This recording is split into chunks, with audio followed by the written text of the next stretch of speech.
Panic Button 2011 adalah sebuah film yang menceritakan 4 orang terpilih untuk mengikuti kompetisi yang akan mendapatkan hadiah fantastis, di mana mereka akan mengikuti sebuah permainan sambil melakukan perjalanan ke New York.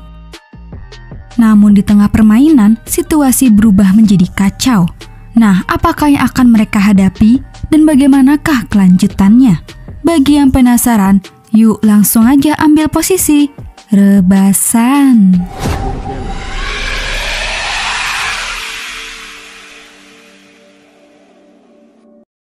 Film dibuka dengan memperlihatkan seorang single parents bernama Joe. Berhubung Joe akan pergi menuju bandara, ia menitipkan putrinya ke ibunya. Akan tetapi setelah Joe pergi,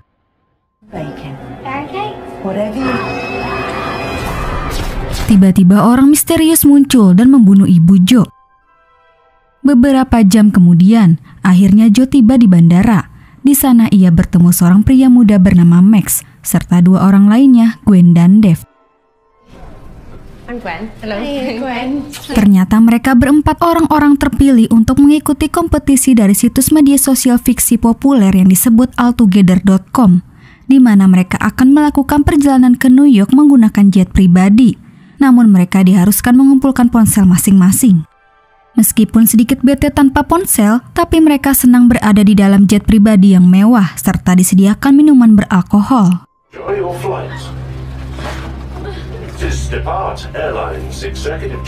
Kemudian, seekor buaya darat animasi menyambut kedatangan mereka dan mengatakan bahwa selama dalam perjalanan ke New York, mereka akan mengikuti serangkaian game online terbaru dan akan mendapatkan hadiah fantastis bagi si pemenang, seperti berlian, tiket VIP untuk konser, dan mobil mewah.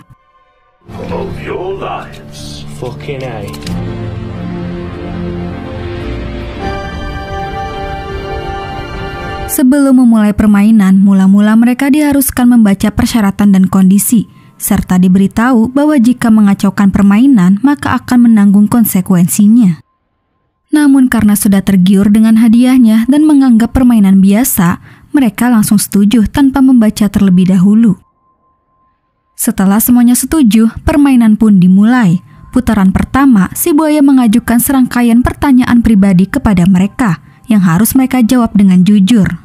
Setiap kali mereka berbohong, maka si buaya akan menjelaskan secara rinci kebenarannya. Walaupun agak sedikit aneh si buaya tahu semua tentang pribadi mereka, tapi mereka masih terlihat santuy.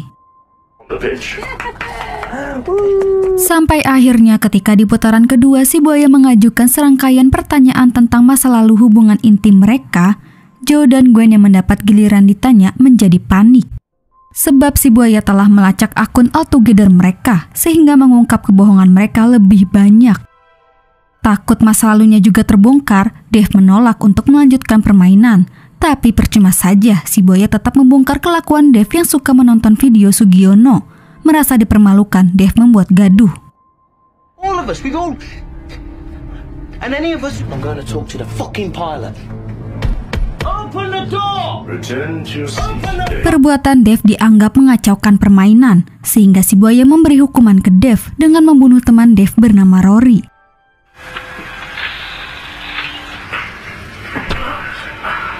Melihat rekaman tersebut, Max mulai panik. Ia pun mencoba meminta bantuan lewat email.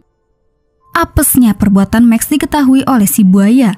Ia pun menggagalkan aksi Max dan memberi hukuman sama seperti Dev, membunuh teman Max bernama Alan. Si buaya memberitahu mereka bahwa apa yang mereka lihat adalah nyata dan memperingatkan jika mereka mengacaukan permainan lagi, maka hal itu akan membuat mereka terus membunuh orang lain. Kemudian situasi semakin kacau ketika mereka mengetahui bahwa pesawat tidak mengarah ke New York melainkan Oslo. What are you saying?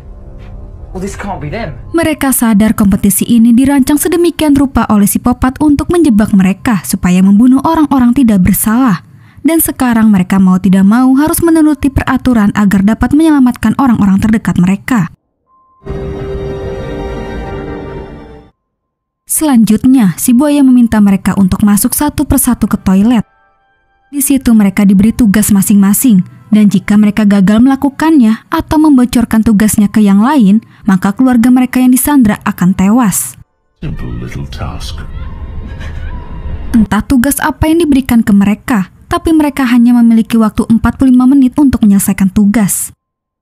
Lalu, mereka diberitahu bahwa ketika sampai di Oslo, pesawat akan hancur, begitupun markas altogether.com, serta mereka yang berada di dalam pesawat akan ikut tewas bersama-sama. Sekarang tidak ada yang bisa mereka lakukan selain menyelesaikan tugas demi menyelamatkan keluarga masing-masing. Namun Max ketakutan, ia pun hilang kendali dan menghancurkan beberapa layar.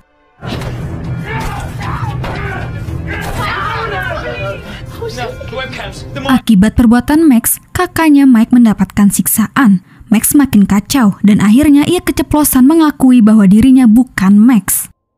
I couldn't play the game. Do I look like a violinist? I hacked into his altogether account, changed his details. Dia telah hack rekening Max yang asli serta mengubah semuanya hanya untuk bisa ikut kompetisi dan mendapatkan hadiah. Kini penyusup berada di antara mereka. Mereka pun meminta dia untuk memberitahu identitasnya. Namun dia menolak karena hal itu akan membunuh kakaknya. Akhirnya Dave meminta paspornya. Kemudian Dave membawa paspor tersebut ke toilet. Ternyata tugas Dave adalah membongkar identitas si penyusup. Walaupun Dave berhasil menyelesaikan tugasnya, istri Dave belum bisa diselamatkan. Dave seperti dipermainkan. Si buaya licik ini meminta Dave untuk melakukan tugas kembali, yaitu membunuh salah satu penumpang. Dave hanya diberi waktu 3 menit atau istrinya Sarah akan tewas. Sementara sambil menunggu Dave, Joe memberikan si penyusup minuman anggur. Namun tak lama Dave akhirnya keluar. Segera ia mengambil palu dan menyerang si penyusup.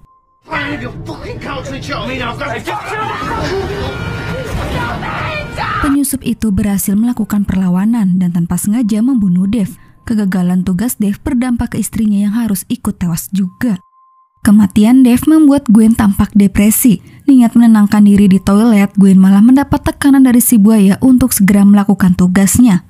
Namun Gwen tidak mampu melakukan tugas tersebut, sehingga si buaya berbaik hati memberikan Gwen tugas lain, yaitu merayu si penyusup. Perlahan-lahan Gwen mendekati si penyusup, dan di saat waktu yang pas Gwen berhasil merayu si penyusup di toilet.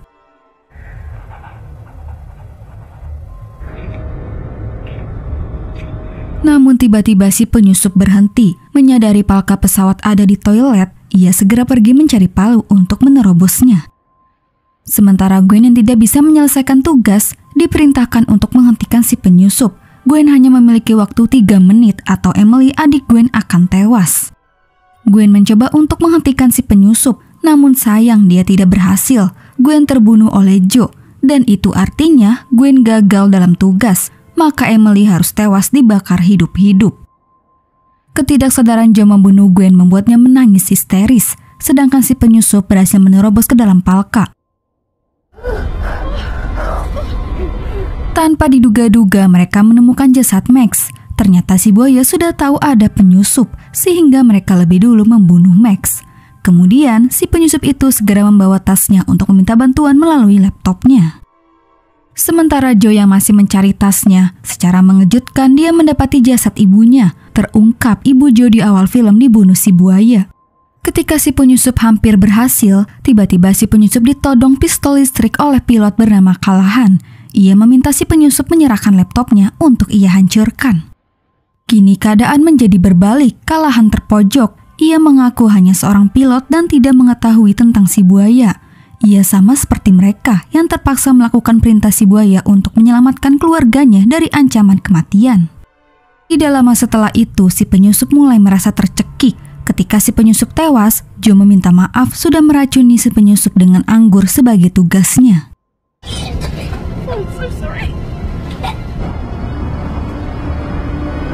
Situasi semakin rumit. Callahan dibingungkan oleh keadaan. Video memperlihatkan anak istrinya disandra. Jika Callahan tidak segera kembali ke kokpit, maka keluarganya akan tewas. Sedangkan Joe mengancam Callahan jika ia nekat kembali. Akhirnya Callahan memilih menyelamatkan keluarganya dan menyetrum Joe. Namun tak lama Joe terbangun.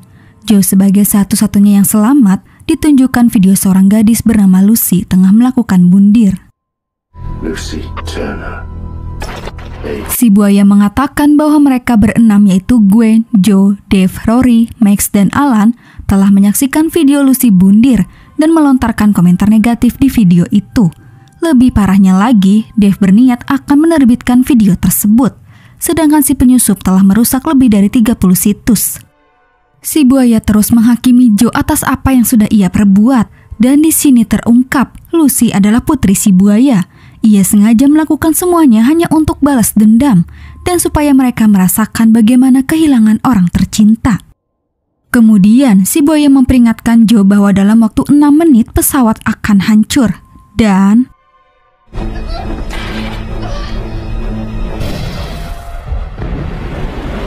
Joe nekat menerobos pintu darurat. Di tempat lain, tepatnya di balik layar CCTV, terdapat seorang pria parubaya. Ternyata dia si buaya, dan semua kejadian yang ada di pesawat sudah terekam. Lalu, siaran berita menginfokan tentang penemuan jatuhnya pesawat serta jasad dan mengkonfirmasi bahwa video rekaman semua kejadian yang ada di dalam pesawat telah tersebar di situs altogether.com dan sudah dilihat oleh 2 juta penonton. Namun pihak polisi belum bisa menangkap si buaya dan masih menjadi misteri. Di tempat yang berbeda diperlihatkan Putri Joe, Sophie. Ia masih selamat dan dihampiri oleh sosok pria yang tidak lain tidak bukan itu si buaya. Dia memperkenalkan dirinya sebagai Robert dan berniat menjadikan anak Joe pengganti Lucy, sehingga dia mengatakan bahwa Putri Joe tidak lagi bernama Sophie, tapi Lucy. Kemudian Robert mengajak Lucy untuk menemui istrinya Annie dan kakak Lucy, Ed. Film ini berakhir dengan memperlihatkan keluarga Robert berjalan menggandeng Lucy dengan tersenyum bahagia. Dan film pun selesai. Itulah alur cerita dari film Panic Button. Oke guys, cukup sampai di sini dulu ya. Terima kasih yang udah nonton, semoga kalian sehat selalu. Mohon maaf jika ada salah-salah kata ya guys. Dan jangan lupa subscribe channel Adesis. Sampai jumpa di video selanjutnya. Bye.